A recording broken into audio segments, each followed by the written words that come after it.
आज हम लोग डिस्कस करेंगे। पिछले क्लास में हम लोग बिजनेस ऑर्गेनाइजेशन में सेट 2 का 2 लेक्चर डिस्कस कर चुके हैं। जो लोग नहीं देखे सबसे पहले जाके पीछे सेट 1 का 3 लेक्चर और सेट 2 का 2 लेक्चर जरूर कंप्लीट करेंगे। आज सेट 2 का थर्ड लेक्चर हम लोग करने जा रहे हैं और इसको हम लोग आज कंप्लीट करने का प्रयास करते हैं।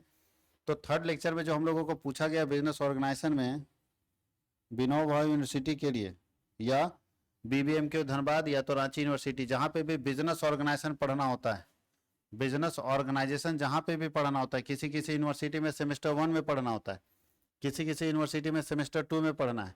जैसे रांची यूनिवर्सिटी में सेमेस्टर 2 में, तो कोई भी यूनिवर्सिटी हो उसमें अगर बिजनेस ऑर्गेनाइजेशन आपका सब्जेक्ट है तो आपके लिए वीडियो बहुत ही काम का है। आप चाहे मेजर पेपर में हो या माइनर पेपर में, बिजनेस ऑर्गेनाइजेशन में इससे ज़्यादा आपको नहीं पढ़ना है। चाहे बिहार के किसी यूनिवर्सिटी का देखें तो बिजनेस ऑर्गेनाइजेशन में यही कंटेंट सबको पढ़ना है। तो सारे यूनिवर्सिटी के लिए सेम मॉडल पेपर बनेगा जो बहुत इंपॉर्टेंट होने वाला है आपके एग्जाम पॉइंट ऑफ व्यू से। इसकी तैयारी अगर आप करते हैं तो आपको बहुत फायदा मिलने वाला है। चाहे झारखंड के किसी यूनिवर्सिटी की बात करें, चाहे बिहार के किसी यूनिवर्सिटी की बात करें, तो ये मॉडल पेपर। और इससे पहले मैं फिर बता दूं कि सेट 1 जो है ये बिजनेस ऑर्गेनाइजेशन का मॉडल सेट 2 का तीसरा लेक्चर है। तो इसका मतलब है कि मॉडल सेट 2 का 2 लेक्चर और है जो आपको मिलेगा प्लेलिस्ट में। कॉमर्स वर्ल्ड हजारीबाग इसी चैनल के प्लेलिस्ट में आप जाएंगे तो सेमेस्टर 1 में FYUGP सेमेस्टर 1 हो सकता है कि किसी यूनिवर्सिटी में सेमेस्टर 2 में दिखे, लेकिन हमारे जो प्लेलिस्ट में मिलेगा वो सेमेस्टर 1 में मिलेगा बिजनेस ऑर्गेनाइजेशन। तो आप सेमेस्टर 1 में जाके बिजनेस ऑर्गेनाइजेशन का पूरा वीडियो देखिएगा तो आपको फायदा होगा। तो जरूर प्लेलिस्ट से आप देखिएगा तो जरूर फायदा होगा। तो चलिए क्वेश्चन है, औपचारिक तथा अनौपचारिक संदेशवाहन से आप क्या समझते हैं? बहुत बार पूछा जाता है। Explain the difference between formal और इनफॉर्मल कम्युनिकेशन। फॉर्मल कम्युनिकेशन का मतलब होता है जहाँ पे कम्युनिकेशन मतलब क्या होता है? Transfer of idea, fact and feeling from one person to another person. अगर एक व्यक्ति किसी दूसरे व्यक्ति को आइडिया, इंफॉर्मेशन, है ना, और बोल सकते हैं कोई बात, कोई मैसेज अगर ट्रांसफर करता है, एक व्यक्ति किसी दूसरे व्यक्ति को आइडिया, फैक्ट, फीलिंग कुछ भी ट्रांसफर करता है तो इसे हम कम्युनिकेशन कहते हैं। कम्युनिकेशन दो तरह का होता है, एक होता है फॉर्मल जहाँ सब कुछ सिस्टमैटिक होता है, जो एक बॉस और एक एम्प्लॉय के बीच में जो कम्युनिकेशन होता है वो फॉर्मल होता है। एक टीचर और एक स्टूडेंट के बीच में कम्युनिकेशन होता है फॉर्मल होता है। फॉर्मल कम्युनिकेशन ऑर्गेनाइजेशन स्ट्रक्चर के बेस पर बनता है। आप प्रिंसिपल के साथ कुछ उल्टा पल्टा नहीं बोल सकते, क्योंकि जो स्ट्रक्चर है उसमें ये पता चलता है कि प्रिंसिपल आपसे ऊपर है और आप उनके साथ बात नहीं कर सकते उल्टा पल्टा।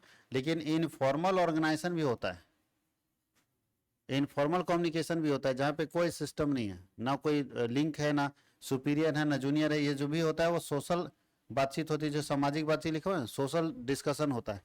यानी पर्सनल रिलेशन के कारण, पर्सनल रिलेशन के साथ जो हम कम्युनिकेट करते हैं उसे हम इनफॉर्मल कम्युनिकेशन कहते हैं। और ऑर्गेनाइजेशन स्ट्रक्चर के साथ हम जब कम्युनिकेट करते हैं तो वो हमारा फॉर्मल कम्युनिकेशन कहलाता है। यानी फॉर्मल कम्युनिकेशन जो है वो किसके होता है? अधिकारी के साथ होता है, सीनियर जूनियर के साथ होता है, ऑर्गेनाइजेशन स्ट्रक्चर के साथ होता है। और जहाँ पे पर्सनल डिस्कशन होता है वहाँ पे informal organisation, channel. Formal organisation का मार्ग जिसको चैनल बोलते हैं फिक्स होता है। फॉर्मल ऑर्गेनाइजेशन का चैनल क्या होता है? फिक्स होता है। जैसे फिक्स है कि डीसी अपना लेटर किसको भेजेंगे, वो अपना किसको भेजेगा, फिक्स है, उसी चैनल से आपके पास आएगा। लेकिन इनफॉर्मल का कोई फिक्स नहीं होता। व्हाट्सएप में जो सर्कुलेट होता है मैसेज है, जो कौन सा कम्युनिकेशन है? इनफॉर्मल है। ना उसका आता ना पता है, कौन कहाँ से वायरल कर देगा पता नहीं चलोगे। ये वायरल हो सकता है इनफॉर्मल, फॉर्मल वायरल नहीं होता है, सिस्टम से चलता है। आगे लिखा है स्रोत की पहचान। जो फॉर्मल कम्युनिकेशन है वो कहाँ से किया गया ये पता चल जाएगा, क्योंकि जो भी मान लिया हम फॉरवर्ड किया, सबसे पहले अगर मिनिस्ट्री ऑफ डिफेंस से गया तो मिनिस्ट्री ऑफ डिफेंस का सिग्नेचर मुहर होगा ना, तो पता चल जाएगा कि मिनिस्ट्री ऑफ डिफेंस का लेटर है। लेकिन भैया इनफॉर्मल कम्युनिकेशन का कोई सोर्स ही नहीं पता चलता कि कहाँ से वायरल हो रहा है या नहीं, कौन वायरल कर रहा है। फिर पुलिस जांच पड़ताल करती है तो व्हाट्सएप के जरिए पता चलता है कि ये व्यक्ति वायरल किया। इसका सोर्स नहीं पता चल पाता है कि कहाँ से ये फैला जाए। लेकिन फॉर्मल कम्युनिकेशन का सोर्स पता होता है सबको कि कहाँ से ये कम्युनिकेशन हो रहा है। अब बताओ, जब सोर्स पता है तो जिम्मेदारी भी हो सकती है ना। फॉर्मल में पता होता है कि कौन व्यक्ति रिस्पॉन्सिबल है, लेकिन इनफॉर्मल में रिस्पॉन्सिबिलिटी पता नहीं चलता। नेचर कैसा होता है? तो फॉर्मल जो है वो क्या होता है? रिजिड नेचर का होता है, सिस्टम बना हुआ ही उसी तरह से चलना है, जबकि ये फ्लेक्सिबल होता है। रिजिड मतलब है अगर ए अपना मैसेज बी को भेजेगा, बी अपना मैसेज सी को भेजेगा, सी अपना मैसेज डी को भेजेगा, तो भैया आप कुछ भी कर लो आएगा तो ऐसा ही मैसेज। सरकारी विभाग देखना, कोई डॉक्यूमेंट्स आपका नहीं बनता, आधार आवासीय वगैरह, आप जाके परेशान होते रहता है क्यों नहीं बना रहे हो, बोलता है बगल वाला कुर्सी से हमको फॉरवर्ड करेगा तब ना बनाएंगे हम। अब वो वहां से फॉरवर्ड ही नहीं कर रहा है, इसका मतलब है अब बोलता है सर वो नहीं, हाँ बोल दिया कि देखो यहाँ आपको मिलना है डॉक्यूमेंट्स, खाली यहाँ पे पड़ा हुआ है, यहाँ पे अभी आदमी हॉस्पिटल में है, 10 दिन की छुट्टी के लिए गए, आपका काम लटक गया 10 दिन। अब आप बोलिएगा सर छोड़िए ना सर वो नहीं है तो आप साइन कर दे, बोलो हो ही नहीं सकता, जब तक इनका सिग्नेचर नहीं होगा हम तो छुएंगे नहीं, और लटक गया आपका काम। जबकि इनफॉर्मल में ऐसा कुछ नहीं, कोई भी साइन कर दे। तो ये बोला इनफॉर्मल जो कम्युनिकेशन होता है फ्लेक्सिबल होता है, आप अपने हिसाब से उसको चेंज कर सकते हैं। अच्छा विश्वसनीयता, रिलेबिलिटी, रिलायबल कौन होता है, तो ये ज्यादा विश्वसनीय होता है, क्योंकि इसका सब कुछ सिस्टम होता है, इसका तो कोई विश्वास ही नहीं होता। व्हाट्सएप में बहुत सारा चीज आता है, सोशल मीडिया में बहुत सारा चीज आता है, हमारा आप विश्वास नहीं करते हैं, क्योंकि उसको र्यूमर्स बोलते हैं, अफवाह बोलते हैं कि अफवाह फैला रहा है कोई, ये सही बात नहीं है। आगे क्या है, स्पीड, जो फॉर्मल कम्युनिकेशन होता है वो स्लो होता है, धीरे धीरे जाएगा तो स्लो है, और ये एकदम वायरल जिसको बोलते हैं रातों रात स्टार बना देगा ये, या तो बदनाम या तो नाम कर देगा रातों रात। डायरेक्शन ऑफ फ्लो, तो इसका बताइए, इसका डायरेक्शन क्या होता है, हमेशा ऊपर से नीचे और नीचे से ऊपर, ऐसा ही होता है बस, इसका कम्युनिकेशन ज्यादातर यही होता है, ऊपर से नीचे और नीचे से ऊपर, जबकि ये किसी भी डायरेक्शन में हो सकता है, ऊपर से नीचे हो सकता है, नीचे से ऊपर हो सकता है, किसी भी डायरेक्शन में हो सकता है, ऐसे भी जा सकता है, इधर गया ऐसे ऐसे ऐसे, कोई भी कम्युनिकेशन का डायरेक्शन हो सकता है। हाँ या नहीं, पता चला कि पापा को पता चला तो वो अपना बेटा को बताया, वो अपना दोस्त को बताया, फिर वो दोस्त अपनी मम्मी को बता दिया, मम्मी उसकी अपनी दोस्त को बता ले, फिर उसके पापा को पता चल गया, फिर उसका बेटा को पता चल गया, ये कम्युनिकेशन है। कोई किसी से वायरल हो जा रहा है, कहीं से किसके पास चला जा रहा है। और इसका स्कोप बोलता है, इसका कार्य क्षेत्र सीमित होता है, ये लिमिटेड एरिया में काम करता है ये कम्युनिकेशन, और इसका इसलिए बहुत तेजी से फैलता नहीं है, और वो कम्युनिकेशन भाई वर्ल्ड वाइड है, इतना तेजी से वायरल होता है कि आप सोच ही नहीं सकते हैं। तो दोनों कम्युनिकेशन में डिफरेंस समझ में आ गया। अब पूरा समन्वय क्या है तथा इसके सिद्धांत और तकनीक क्या वर्णन करें। कम्युनिकेशन क्या है, सॉरी कोऑर्डिनेशन क्या है, कोऑर्डिनेशन का मतलब होता है मिलके काम करना, कोऑर्डिनेशन का मतलब क्या होता है, मिलके काम करना। अगर सारे डिपार्टमेंट के बीच में आपस में अगर हम लोग मिलके काम करते हैं, सारे डिपार्टमेंट अगर आपस में मिलके काम करता है तो ये कहलाता है कोऑर्डिनेशन, समन्वय। देखिए समन्वय वह प्रक्रिया जिसके द्वारा एक प्रबंधक विभिन्न विभागों की गतिविधियों को समक्रमिक करता है, यानी सारे विभाग की गतिविधियों को एक दूसरे से कनेक्ट करने का काम क्या है, वो कोऑर्डिनेशन कहलाता है, समन्वय कहलाता है। मिलके काम करने की प्रक्रिया क्या कहलाती है, समन्वय कहलाती है। जब हम मिलके काम करते हैं तो ये प्रोसेस क्या कहलाता है, समन्वय कहलाता है। आगे लिखा है समन्वय के तत्व क्या क्या होंगे, तो भाई कोऑर्डिनेशन में क्या क्या तत्व होने चाहिए, तो 3 तत्व कम्युनिकेशन में होने चाहिए कोऑर्डिनेशन में। पहला तत्व क्या है, पहला होता है इंटीग्रेशन और कोऑपरेशन, सहयोग होना चाहिए और एकीकरण होना चाहिए। दूसरा संतुलन बनाना चाहिए, और तीसरा अनुसूचीयन होना चाहिए, शेड्यूलिंग होना चाहिए। शेड्यूल मतलब लिस्ट तैयार कीजिए, पहला दूसरा तीसरा करके, तो ये शेड्यूल तैयार होना चाहिए, कैसे कैसे काम, पहले कौन होगा फिर दूसरा तीसरा, तब ना कोऑर्डिनेशन बनेगा। सारे कामों को एक दूसरे के साथ जोड़ना पड़ता है तब कोई काम बनता है, तो उसको हम लोग बोलते हैं कोऑर्डिनेशन। आगे लिखा है समन्वय की विशेषता क्या है, तो समन्वय का पहला एक समन्वय क्या लगता है, खाली जूनियर स्टाफ को करना चाहिए, समन्वय सबका जिम्मेवारी है, सब लोग मिलकर काम करेगा तब ना। सीनियर मिलाने का काम कर रहा है और जूनियर नहीं मिल रहा है तो कम्युनिकेशन कोऑर्डिनेशन नहीं होगा। तो बोलता है सभी की जिम्मेवारी है, हर व्यक्ति को मिलकर काम करना होगा, यह सामूहिक प्रयास है, एक व्यक्ति नहीं कर सकता, यह सर्वव्यापी, हर जगह कोऑर्डिनेशन चाहिए, समन्वय हर जगह चाहिए, आपके घर में भी चाहिए, रास्ते में भी चाहिए, स्कूल में चाहिए, कॉलेज में चाहिए, बिजनेस में चाहिए। ये निरंतर प्रक्रिया है ना, कोऑर्डिनेशन हमेशा चलते रहेगा, एक बार आप मिला के छोड़ दोगे ऐसा संभव ही नहीं, टकराएगा ही टकराएगा। और कोऑर्डिनेट अगर सबको एक साथ मिला के चलेंगे तो यूनिटी ऑफ एक्शन होगा, नहीं जो भी लोग काम करे सब एक जैसा करेंगे, और अगर सबको मिला के नहीं चलेंगे तो फिर यूनिटी ऑफ एक्शन नहीं होगा। और बोलता है सोच आ गया कार्य जो है, मतलब कार्य जो है सोच समझ के किया जाएगा, थोड़ा सा गलत दिखा गया, कार्य जो है वो क्या है, सोच समझ के किया जाएगा, जो भी काम होगा सोच समझ के। समन्वय का महत्व, आवश्यकता और लाभ क्या है, तो समन्वय इस बात पर डिपेंड करता है कि संस्था का आकार क्या है, जितना बड़ा साइज, मतलब जितना बड़ा ऑर्गेनाइजेशन होगा उतना ज्यादा कोऑर्डिनेशन का जरूरत होगा, जितना छोटा ऑर्गेनाइजेशन होगा उतना कोऑर्डिनेशन कम रहेगा।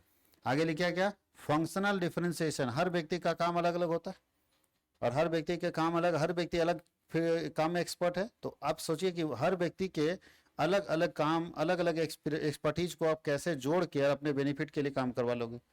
आप किसी फैक्ट्री में काम कर रहे हो, आपको जान मालूम है कि प्रोडक्शन में मास्टर लेकिन सेल में नहीं है, ये सेल में मास्टर लेकिन प्रोडक्शन में नहीं है, ये पैकिंग में अच्छा है, हम कैसे सबको एक दूसरे से कनेक्ट कर लिए और अपना बिजनेस का काम कर लेंगे। बात समझ गए, ये होता है जोड़ना, कि आपको कैसे यूटिलाइज करना है अपने सारे वर्कर को।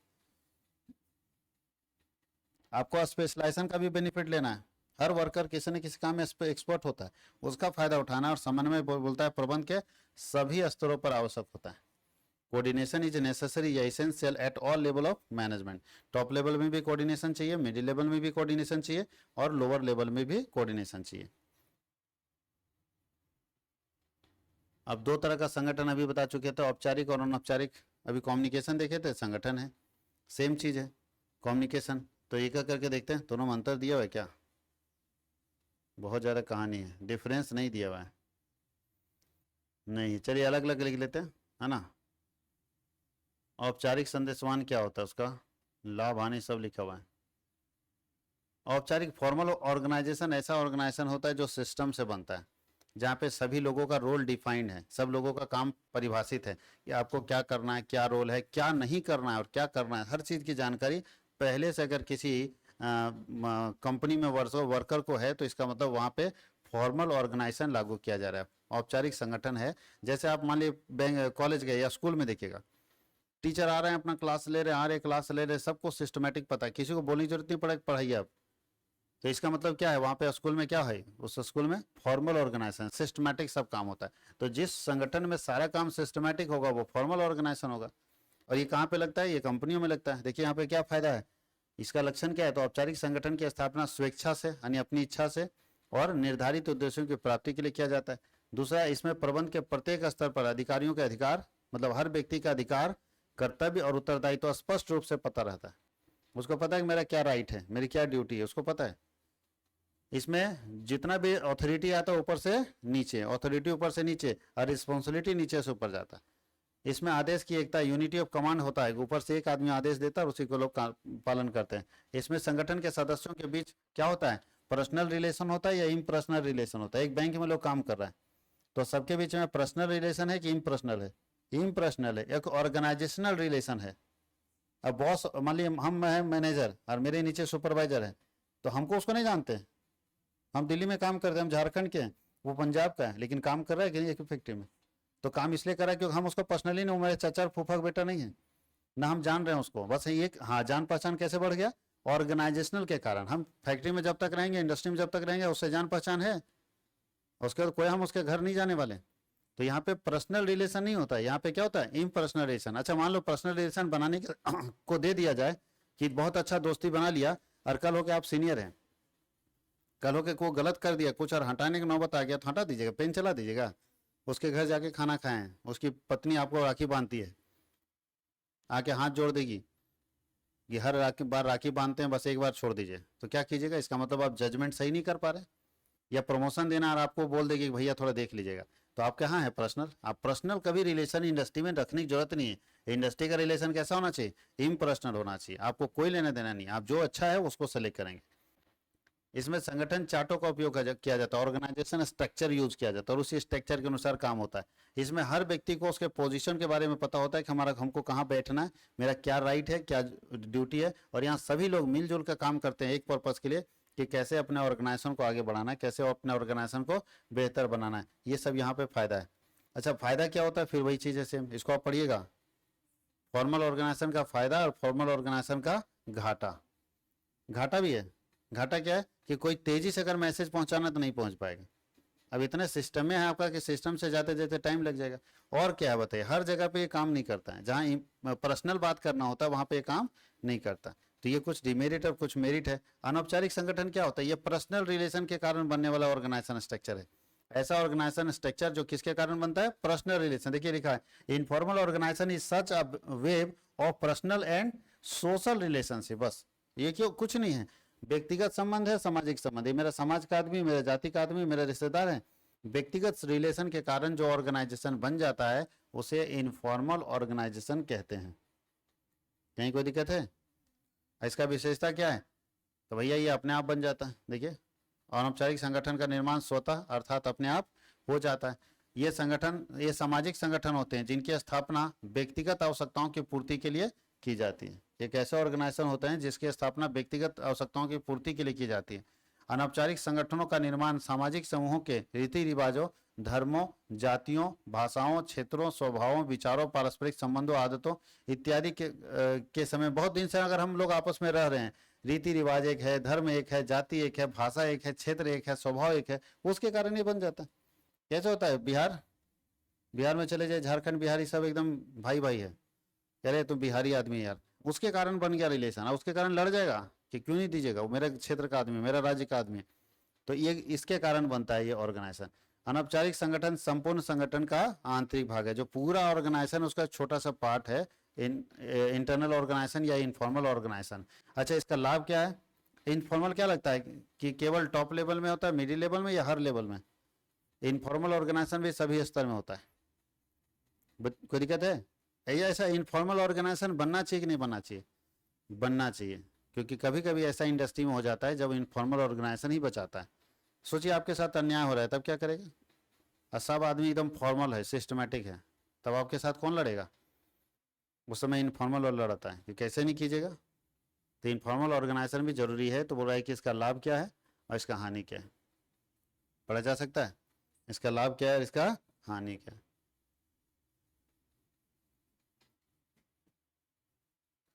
अगला अगला क्वेश्चन है, उद्देश्यों द्वारा प्रबंध से आप क्या समझते हैं? बहुत नया चीज़ है और यूनिक चीज़ है।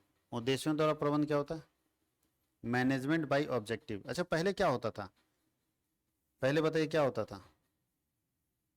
पहले बोलता है कि जो तुम कर्म करो फल की इच्छा ना करो। देखिएगा बहुत लोग क्या करता है, बिजनेस स्टार्ट कर देता है, उसका उद्देश्य उसको पता नहीं, बोलता है अरे काम करो ना यार, ऊपर वाला सब दे देगा। ये पुराने जमाने का मैनेजमेंट था। नया जमाने का मैनेजमेंट को बोलते हैं MBO, मैनेजमेंट बाय ऑब्जेक्टिव। पहले तुम ऑब्जेक्टिव डिटरमाइन करो, देन मैनेजमेंट करो। पहले होता था मैनेजमेंट करो, बाद में तुम ऑब्जेक्टिव डिसाइड करना है। लेकिन आज क्या है, आज का बिजनेसमैन पहले उद्देश्य तय करता है, और उस उद्देश्य को पहले ऑब्जेक्टिव डिसाइड कर लिया कि ये मेरा ऑब्जेक्टिव है। अब इस ऑब्जेक्टिव को पाने के लिए हम क्या क्या कर सकते हैं? तो इस ऑब्जेक्टिव को पाने के लिए जो भी काम कर सकते हैं वो सब करेंगे, क्योंकि हमारे मेन एम है टू अचीव ऑब्जेक्टिव। तो पहले उद्देश्यों को तय कर लीजिए, और उस उद्देश्य को प्राप्त करने के लिए आपको पूरा मिलकर काम करना है। तो जितने काम इस उद्देश्यों को प्राप्त करने के लिए करेंगे, उद्देश्य को प्राप्त करने के लिए, यही कहलाता है MBO, management by objective. Management by objective, objective के जरिए मैनेजमेंट अगर करते हैं तो MBO कहलाता है। इसका फायदा क्या होगा? थोड़ा सा ये लेटेस्ट टेक्निक है, तो बहुत सारा डेफिनेशन दिया हुआ है। इसका विशेषता क्या है देख लीजिए। MBO का विशेषता क्या है? क्या प्रभावशील प्रबंध की एक तकनीक है। दूसरा क्या है? यह प्रबंध का एक दर्शन है, फिलॉसफी है, नया चीज है, दुनिया में पहली बार है। यह परिणाम अभिमुखी है, मतलब यह रिजल्ट ओरिएंटेड है। इसकी प्रकृति सहभागिता को होती है, तो पार्टिसिपेटिव नेचर होता है। और क्या? अच्छा, ये सब रहेगा तो क्या होगा? पहले से अगर ऑब्जेक्टिव डिसाइडेड है तो ये सब फायदा होगा, देख लीजिएगा। यह विभिन्न प्रबंध तकनीकों का सम्मिश्रण है, और इस तकनीक में मैगलर की वाई थ्योरी जो है वो काम करती है, और एक समीक्षा सिस्टम है, रिव्यू सिस्टम है। अगर ऑब्जेक्टिव आप पहले डिसाइड कर लिए और काम चल रहा है तो आप रिव्यू कीजिएगा ना कि इस ऑब्जेक्टिव को हम प्राप्त कर पा रहे हैं या नहीं कर पा रहे हैं। आगे बोलता है कि इसका प्रयोग संसाधन के प्रभावशील उपयोग के लिए किया जाता है। अब प्रोसेस क्या है MBO का? तो देखिए क्या क्या प्रोसेस है, उसका लाभ क्या है, उसका हानि क्या है, ये सब कुछ एक करके दिया। MBO का मतलब क्या बताए? Management by objective. पहले ऑब्जेक्टिव डिसाइड करेंगे, देन मैनेजमेंट करेंगे, तब प्लान बनाइए, तब ऑर्गेनाइजेशन कीजिए। और अभी तक हम लोग क्या कर रहे थे? पहले ऑर्गेनाइजेशन बना रहे थे, तब मैनेजमेंट कर रहे थे। देख लो, अभी आर्मी में भी ऐसे ही होता था। पहले आर्मी का जवान भर्ती होता था, फिर उसमें से जो खाना बनाने जानता है उसको खाना बनाने का काम देता है। अब कंपनी बोलती नहीं नहीं, हम स्पेशली खाना बनाने वाला ही अपॉइंट करेंगे। इससे क्या होगा? एक्सपर्टीज ना आएगा जो भी। पहले फैक्ट्री में क्या होता था? जनरल मजदूर आया, फिर उसमें से देखे थोड़ा सा ठीक ठाक है, रुपया पैसा गिन लेता, बैठा दिया कैश पर, क्लर्क बन गया। ये देखा थोड़ा ठीक बोल लेता है, जाओ तुम मार्केट का काम करो, ये गाड़ी चला देता है, गाड़ी चलाना। जनरल मजदूर आ रहा है, अब क्या हो रहा है बताइए तो? अब जनरल मजदूर लेता है नहीं। अगर उसके यहाँ प्रोडक्शन मैनेजर है तो बोलता है, जब फॉर्म निकालेगा ना, जब फॉर्म निकालेगा तो उसमें साफ लिखा रहता है कि हमको प्रोडक्शन मैनेजर चाहिए, यानी हमको चाहिए MBA प्रोडक्शन, MBA। अब बताइए, आप जनरल मजदूर ले रहा है या स्पेशल? क्योंकि उसका टारगेट क्या है? प्रोडक्शन। तो MBA प्रोडक्शन बोलता है। वो भी बोलता है कि 5 साल एक्सपीरियंस के साथ दे दीजिए, 5 साल का एक्सपीरियंस होना चाहिए। मतलब है कि पहले उद्देश्य से देख रहा है, उसके बाद वो मैनेजमेंट कर रहा है। बात समझ में आ रहा है? तो पहले के मैनेजमेंट और अभी के मैनेजमेंट में डिफरेंस हो गया। पहले हम लोग ये सब नहीं देखते थे, अब लोग बोल रहे हैं कि नहीं, पहले ऑब्जेक्टिव डिसाइड करो और फिर सोचो कि उस ऑब्जेक्टिव को पाने के लिए हम क्या करें, और जो भी काम हम उस ऑब्जेक्टिव को पाने के लिए करेंगे वही MBO कहलाएगा। उसी को हम लोग MBO के नाम से जानते हैं। तो अब लिखा जा सकता है। बहुत सारा चीज़ है जो आप पहले भी क्लास में बता चुके हैं, इसलिए दोबारा नहीं बता रहे हैं। तो आप लोगों को लिखना है, जो नए बच्चे हैं वो यहाँ से भी बोर्ड से लिख सकते हैं आराम से, और नहीं तो पीडीएफ के लिए उन्हें कॉमर्स वर्ल्ड हजारीबाग का एप्लीकेशन डाउनलोड करना होगा, यहाँ से आपको मिल जाएगा। कोई दिक्कत है? ये हमने 2 सेट पूरा का पूरा कंप्लीट कर लिया। बिजनेस ऑर्गेनाइजेशन का मैं बता दूं कि बिजनेस ऑर्गेनाइजेशन का इससे ज़्यादा क्वेश्चन नहीं आ सकता है। दोनों क्वेश्चन को पूरा कंप्लीट कर लीजिए और कमांड में रखिए, इससे ज़्यादा क्वेश्चन नहीं आएगा। आसानी से आप जितना क्वेश्चन का आंसर लिखना है वो लिख पाएंगे।